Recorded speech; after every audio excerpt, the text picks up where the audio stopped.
Selamat pagi, saudara yang dikasihi Tuhan. Kita jumpa lagi dalam renungan pagi GPD Bethesda Makassar. Pagi hari ini saya akan baca dari buku Amsal Soleman pasal 19 ayat 17 yang berkata sebagai berikut. Siapa menaruh belas kasihan kepada orang yang lemah, memintai Tuhan yang akan membalas perbuatannya itu.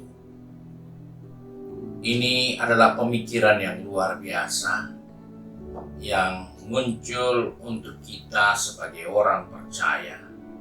Karena firman Tuhan katakan, siapa yang memberi pinjaman kepada orang yang susah atau menaruh belas kasihan kepada orang yang susah, mereka itu seperti memberikan pinjaman bagi Tuhan. Ini hal yang tidak masuk akal. Secara manusia, mengapa saya beri kepada orang lain dan itu menjadi hutang buat Tuhan?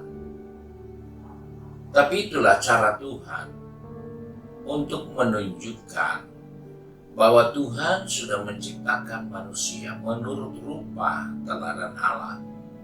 Sehingga manusia harus diingatkan bahwa ada satu cara, ada perbuatan-perbuatan yang tidak boleh dilalaikan. Karena itu akan mencerminkan sifat dari pencipta itu sendiri. Sebab itu ketika kita memberi dan kita menolong, memberi belas kasihan kepada orang yang susah, maka kita sudah punya bahagian yang Tuhan akan balaskan kepada kita.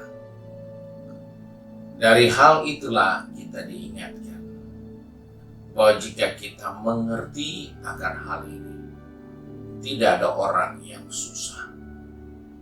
Tidak ada satu manusia pun yang akan menjadi lemah dan menderita. Karena semua mengerti bahwa ketika kita menaruh belas kasihan kepada orang yang lemah, yang tidak berdaya, yang miskin, yang susah, maka kita sedang mempersiapkan diri kita untuk mendapatkan imbalan dari pihak Tuhan yang lebih besar kemampuannya, lebih besar belas kasihannya, lebih besar niat keinginan hatinya untuk menolong kita. Oleh sebab itu kita patut bersyukur kepada Tuhan, karena dengan jelas firman Tuhan katakan, jika kita menaruh belas kasihan kepada orang yang lemah, kita memberi hutang, pinjaman bagi Tuhan. Dan hal inilah yang diingatkan juga di dalam pelajaran Yesus kepada murid-muridnya tentang penghakiman di akhir zaman. Akhir zaman akan ada orang berkata, kapan aku susah, engkau beri aku perhatian. Kapan aku tidak punya pakaian, engkau beri aku pakaian. Kapan aku tidak punya makanan, engkau memberi aku makanan. Dan itu terjadi di dalam Injil Matius pasal 25. Sudah diceritakan mulai dari ayat 31 tentang kedatangan anak manusia. Ia ibarat seorang raja. Dan puncaknya pada ayat 40 berkata demikian. Dan raja itu akan menjawab mereka, aku berkata kepadamu sesungguhnya, segala sesuatu yang kamu lakukan untuk salah seorang dari saudaraku yang paling hina ini, kamu telah melakukannya untuk aku.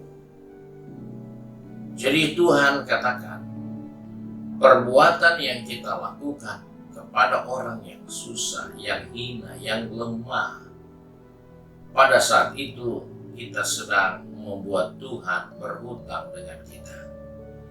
Karena dikatakan kalau kau buat itu, kau sudah buat untuk Tuhan. Jika engkau lakukan perbuatan seperti itu, maka itu perbuatan yang ditujukan bukan kepada orang yang susah, orang yang lemah, tapi itu hal yang kita tujukan kepada Tuhan. Dan Tuhan tidak pernah berhutang budi dengan kita. Tuhan tidak pernah bisa kita kalahkan untuk berbuat baik. Tuhan selalu memberikan yang terbaik buat kita. Dan jika kita melakukan itu, maka Dia akan melimpahkan segala hal yang baik yang dimilikinya untuk kehidupan kita sendiri.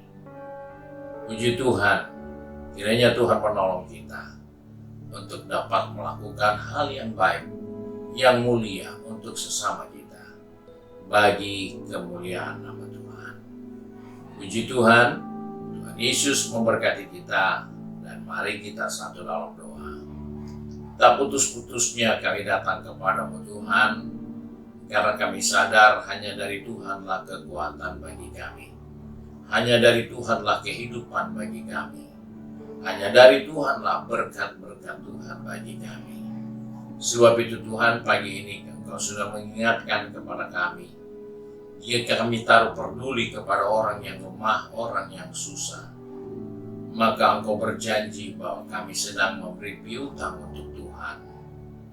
Sebab itu kami bersyukur bahwa inilah janji-Mu bagi kami, supaya kami dapat melakukannya dalam kehidupan kami, untuk peduli satu dengan yang lain sesuai dengan apa yang kami dapat lakukan. Sebab itu Tuhan, pegang tangan kami, atur langkah kaki kami, anak-anak-Mu yang sudah pergi bekerja, berbisnis, studi, maupun sudah mulai sibuk dengan kegiatan di rumah tangga masing-masing. Tuhan, ingatkan kepada kami, supaya kami dapat menggunakan semua kemampuan yang Tuhan berikan untuk kami menolong yang lemah, sehingga dengan hal itulah kami akan memperoleh balasan yang datangnya dari Tuhan. Terima kasih Bapa untuk janji firman-Mu.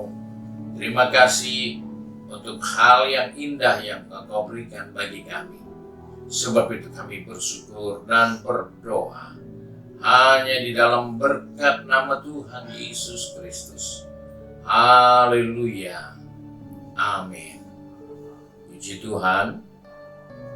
Tuhan Yesus memberkati kita dan selamat pagi.